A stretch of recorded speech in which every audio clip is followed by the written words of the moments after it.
are ready to be an agent of change because now, as an ally, you know how to expand your network to those who are more diverse, to connect women, people of color, and perhaps those with accessibility challenges with your network.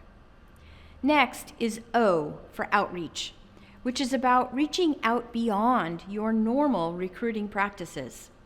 Outreach is important if you're filling a new position, choosing new suppliers, recruiting a team for a project, or even trying to develop your own succession plan. Ask yourself, when you're looking for someone to join you, do you screen out candidates or do you screen in for diversity? Are you reaching out of your normal circle and intentionally seeking people who bring a different perspective? You have a role to play here, even if you are not the hiring manager or the leader of the team.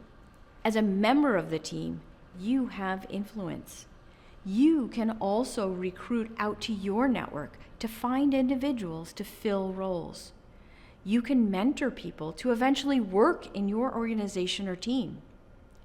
You have an opportunity to be a difference maker, to expand the candidate pool and create more diversity. When I first started at Microsoft in 1995, we were taught a formula for interviewing candidates and a way to assess if they were a Microsoft fit.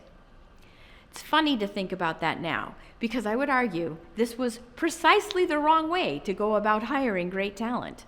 With that approach, you rule out diversity because you're looking for someone who already fits the mold. Whether that means they came from the right schools or had the right background and experience. Luckily, the leadership team recognized that the approach was not only cumbersome and narrow-minded, but that it was an obstacle to building an organization that had a growth mindset. Patty McCord, the chief talent officer at Netflix from 1998 to 2012, experienced the same phenomena, although she was well positioned to reframe the issue and make the required changes. In her article, How to Hire, the opening statement says it all.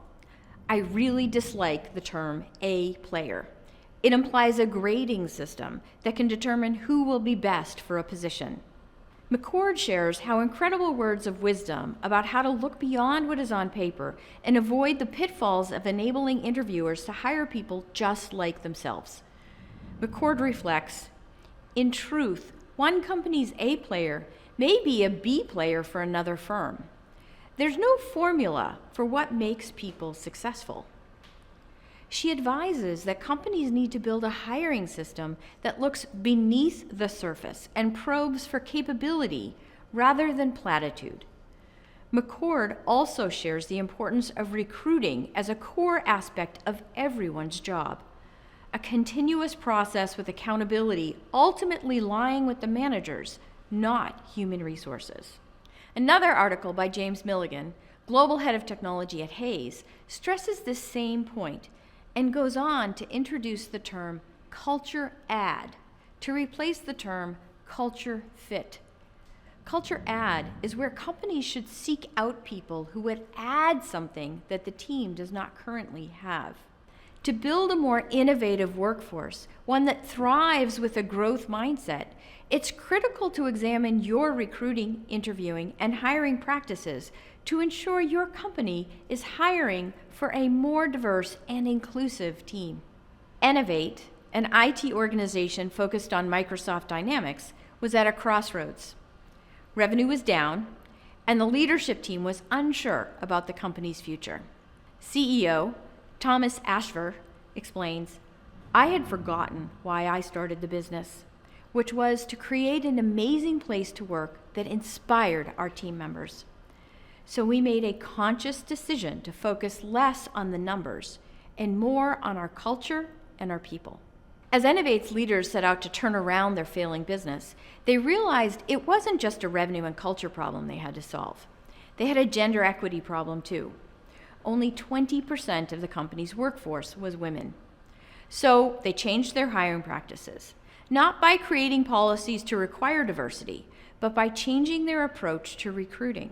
Instead of hiring people based on existing experience or people they knew, Hiring managers were expected to look at candidates for who they were as individuals and their aptitude to learn. They started hiring for quality rather than past experience or expediency. That approach has doubled the number of women at Innovate. Now, 40% of its team members and 40% of its leadership team are women. The CEO credits this shift to the turnaround in their profitability.